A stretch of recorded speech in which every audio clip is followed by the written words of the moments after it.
video is brought to you by OceanVeil, the home of the latest BL anime, Unexpectedly Nvughty Fukami. Click the link in the description to watch the full series in sub or dub and get access to all the anime OceanVeil has to offer today. For Pride Month last year, I did a video on the newest BL anime, at the time, and talked about the general state of BL anime, also at that time. Now it's a year later and there's a newest BL anime to talk about. But what about the new state of BL anime? Is there a new state of BL anime, or are we still being coerced into the convent? Today we'll discuss how things are going for BL anime, right after we take a look at the newest BL anime from good ol' AnimeFesta, Yatara Yarashii Fukami-kun, aka Unexpectedly Nvughty Fukami. Now streaming on the newest anime streaming service, OceanVeil, which we will also discuss. Spoilers ahead, but you can honestly binge the entire series in a half an hour, so come on back when and if you're done. Just make sure to wash your hands first. And this is an adult anime. There's a whole lot of shit I can't say publicly on YouTube, so head to my Patreon link in the description or click the join button to become a member to watch the extended and uncensored version of this video, because you know I have to talk about that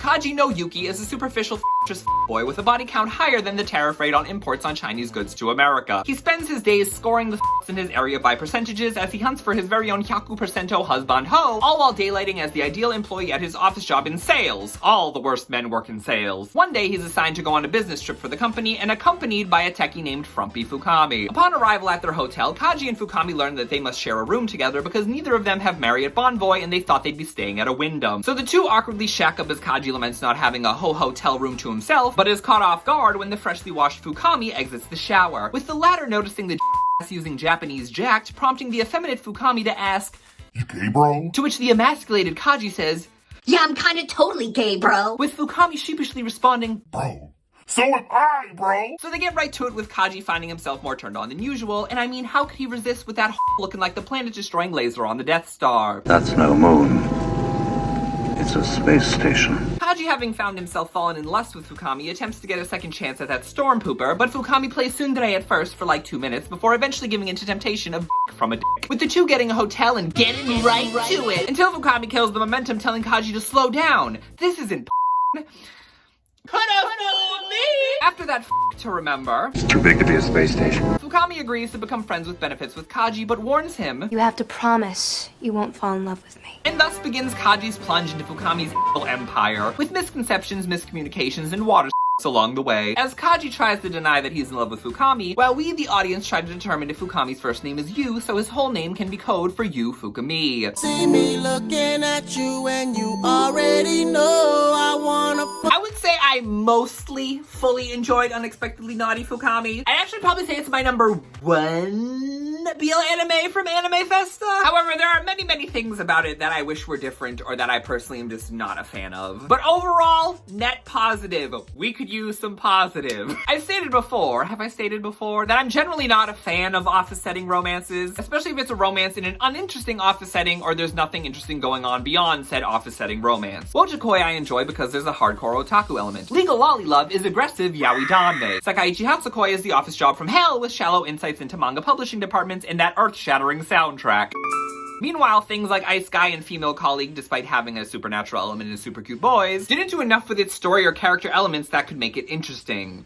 Or like a lot horror. It should have been really horror. But in Fukami, the office setting is enough in the background, it's not a net negative for me. Because what's in the foreground is all that matters. Kaji is probably my favorite character in the story. Am I as shallow as him? Of course! Is that body banging? Of course! Do I have an unfortunate history of finding myself attracted to guys in sales despite desperately not wanting to? Of course! Biggest negative, honestly, is his hair, but apparently he needs that shit intact because he's doing double duty this season in Miru. Wish there was more hair down Kaji because it makes him look more Natsuya-ish, which is a plus. However, adding glasses kind of looks like Hiyori, which is a minus.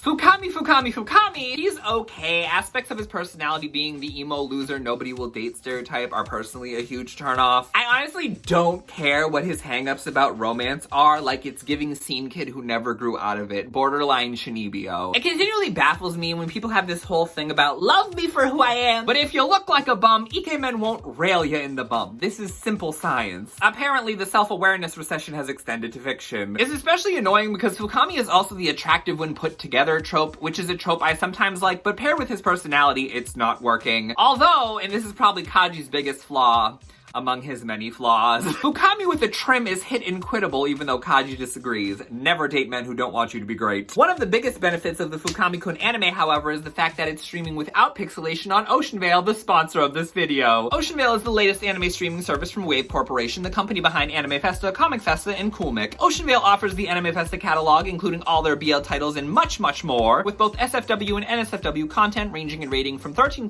to 16+ to 18+. They offer countless subbed and dubbed anime in both premium and unedited versions. Premium meaning all Japanese law mandated pixelation has been removed. Unedited meaning it's as uncensored as it can be, since the original probably didn't have any or other showing in the first place. And starting this season, they've offered a selection of simulcasts, including the simul dub for Fukami-kun. So click the link in the description to take the plunge into OceanVeil to watch Fukami-kun in all his glory in your choice of sub or dub today. And speaking of the dub,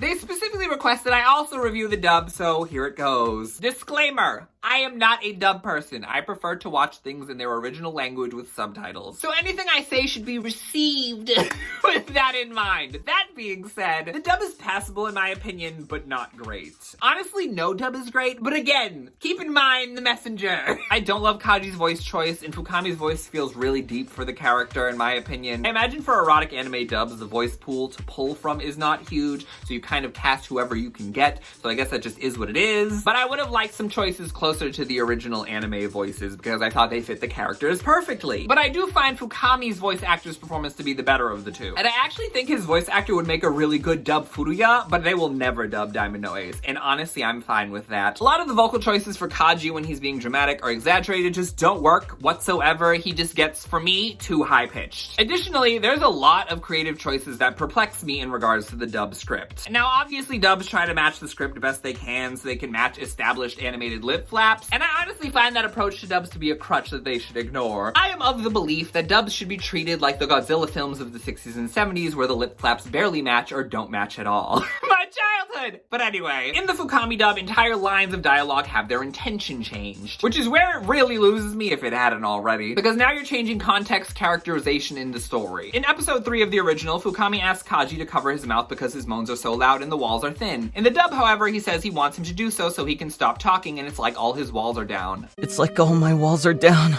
Weird. In episode 4 of the original, Kaji mentions wanting to get Fukami drunk because he wants to see if he still finds him cute when he's a mess. In the dub, however, this is switched to be Kaji wanting to get drunk to see if he still finds Fukami cute. I'll let some booze take away my sense of reason, and if I still find something cute about him even then... First of all, this change makes no sense because 1, everyone is cuter when you're drunk, so I've heard, I don't drink. Second of all, this scene is internal monologue, so there's really no reason for the change. Sugi! One choice in the dub I actually approve of is Fukami saying to Kaji when he's tied up, "We can do this." Much more natural than the awkward subtitle choice in the sub of "I consent." Extra weird subtitle choice when Fukami says, "Shitemo ikedo," which according to Google Translate means "we can do it." Ganbare, Kaji-kun. Broadly, there are a lot of other minor and major choices here and there that confused me and made me ponder why. Especially like bespoke flair instead of tailor-made when those two phrases match the same lip flaps. I will say even the sub has strange translation choices that I noticed thanks to my minimal weebinese I've developed from watching subbed anime for decades, but I generally have broad criticisms of modern corporate localization choices across anime streaming options, so this is just more of that and not specific to this one series or platform. Guess I gotta learn Japanese. Outside of sub or dub, my only sizable issue with the series story is how it tries to paint Fukami as the correct viewpoint when it comes to the approach to sex. Like, it's funny to me that Kaji is clearly the more the active one with a higher body count, and yet Fukami is telling him what normal sex is. Sure. Ah yes, normal and realistic, like how y'all at the same time every other episode. Sure. Rounding out the cast, the sister is a hoot and her child is adorable. There's this one woman who found out she's dating a married man I found aggressively relatable. And Yeonju Presento, the blonde hookup, is kinda hot despite having no face, and I found his dub voice actor to be the best performer in the dub. Alright, time to talk about what matters. Not on YouTube though. It's your boy Romeo. So nasty. This is still so iconic.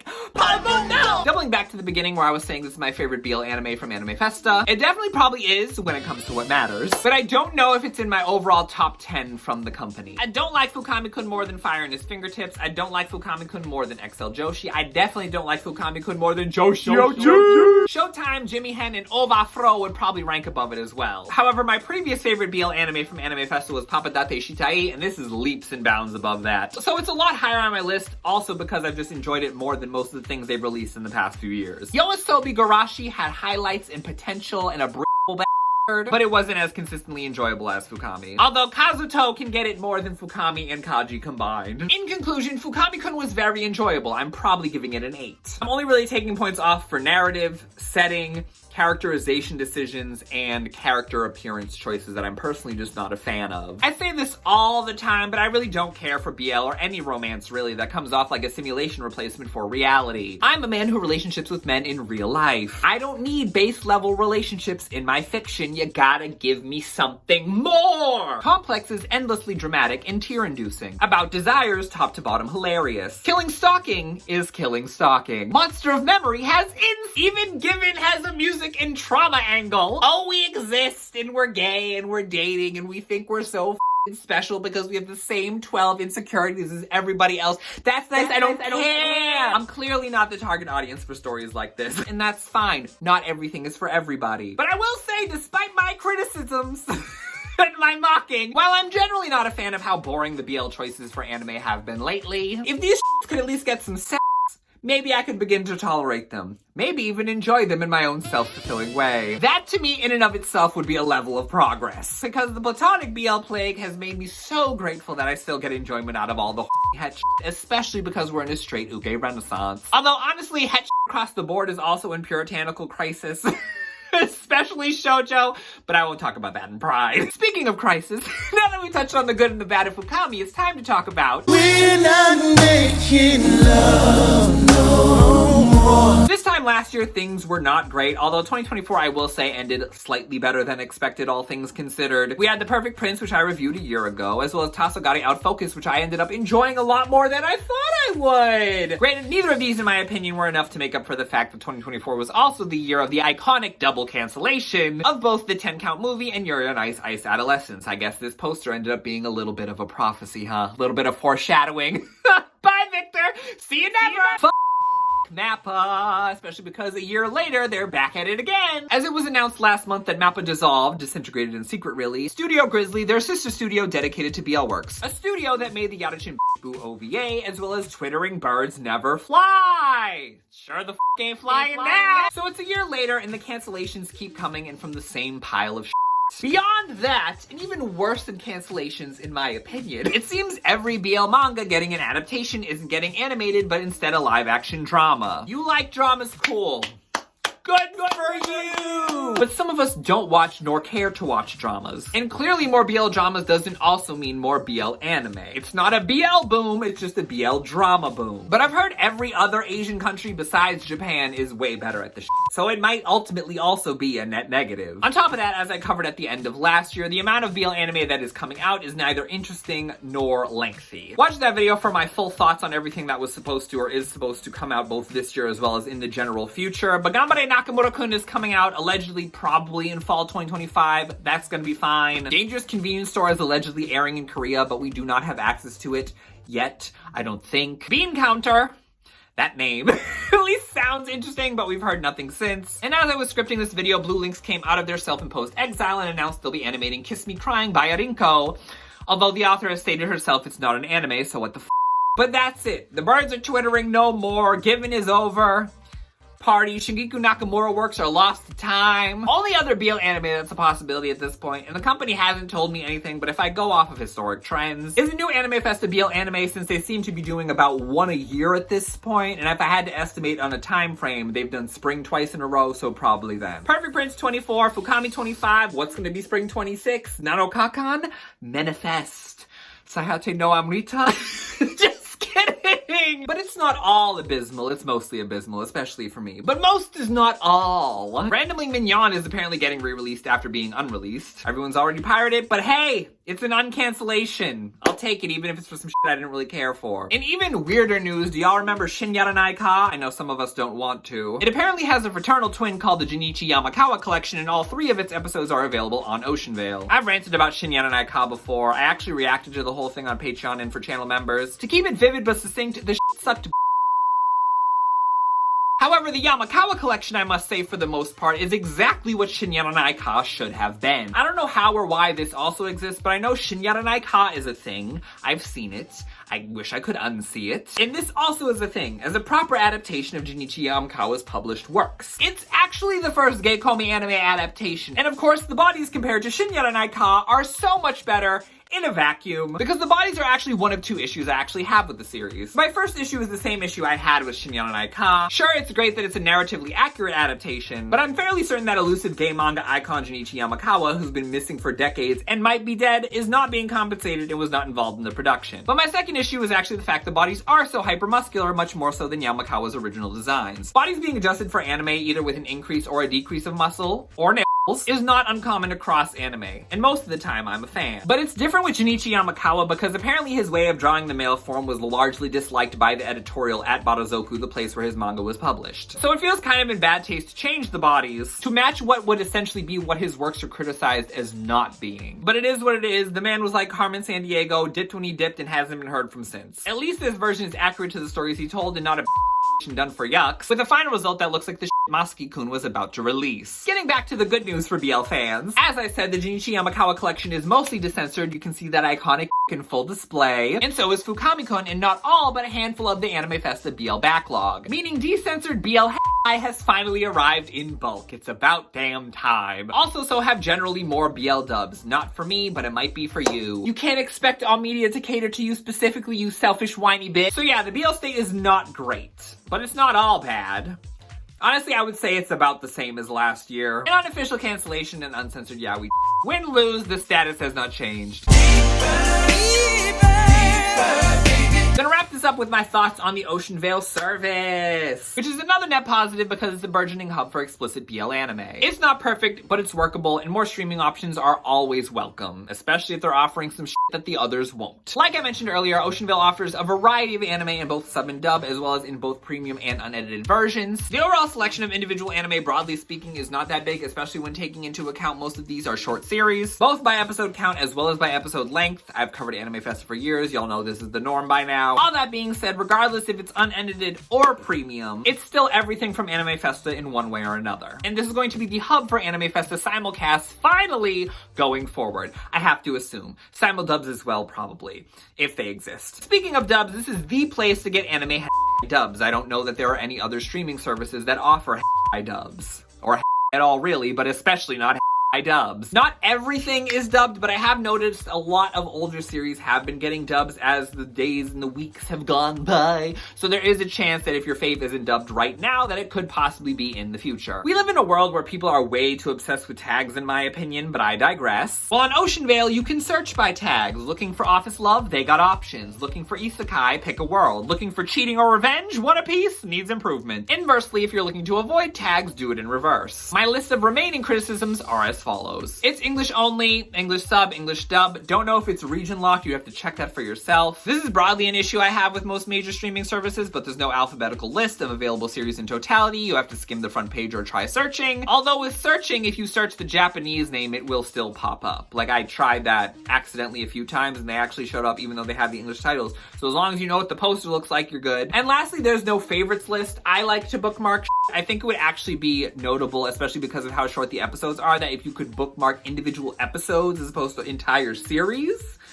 For reasons. Overall, I don't dislike the service. It's in its infancy. It's fairly bare bones. It has its whole life ahead of it. Regardless of my critiques and the fact that they paid me to promote it, I do appreciate it existing. Not just because I'm an AnimeFesta fan and this puts everything I lust into a singular place with decensored but because, as y'all know, I'm someone who very much enjoys the drawn and animated portrayal of and so a streaming service dedicated to showing that in these tyrannical, puritanical times is a net positive. Huge net positive. That being said, the selection on OceanVeil is varied, but could very much use improvement. And I see a golden opportunity for a lot of erotic anime and OVA to make their way to English-speaking fans, so here's my list of suggestions. If you want it, you want it, you want it. Put that on your wish list. First and foremost, Bible Black, the source of my religious conversion. I don't even think think anybody has the English license for Bible Black anymore. I think it is probably out of print in both Blu-ray and DVD. It's iconic. It already has a decensored version. It already has an English dub. Bring the sacred tome home, OceanVeil. I can sense y'all rolling your eyes. You don't get it, it's fine. Yes, Bible Black applies to Pride. But to pander to y'all, the base,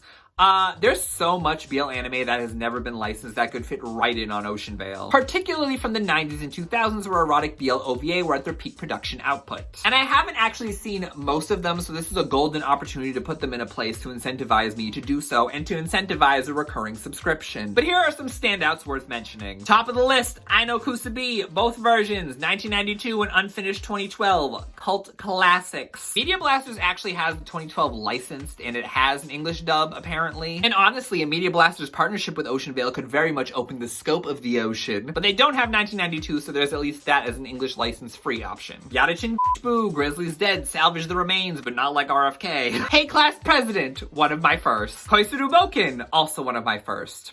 Warrants a rewatch and a reassess. Hybrid Child, not really fully, 18 plus erotic, but still erotic enough, and it could fill out, the 16 plus options. Maybe even just 13 plus. No, probably 16 plus. Level C I watched once and don't remember, so give me a reason. Legend of the Blue Wolves I skimmed once, make me sit through it. Media Blasters no longer has the license. Also, it's already decensored.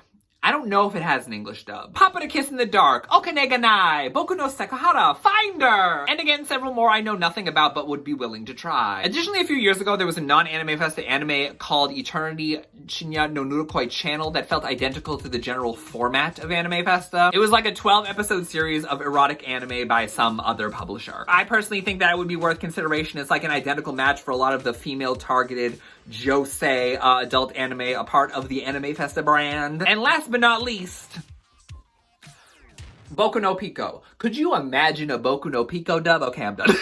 Thanks again to OceanVeil for sponsoring this video. Make sure to click the link in the description to head over to OceanVeil to watch every single episode of Unexpectedly Nvughty Fukami today. Have you already seen Fukami-kun? Where would you rank it out of all the BL anime coming from AnimeFesta, or all of the anime from AnimeFesta? And how are we feeling about the current state of BL anime? Optimistic, pessimistic, apathetic? You're watching the new Binan Coco series this summer, so it doesn't really matter. You're gonna be thriving.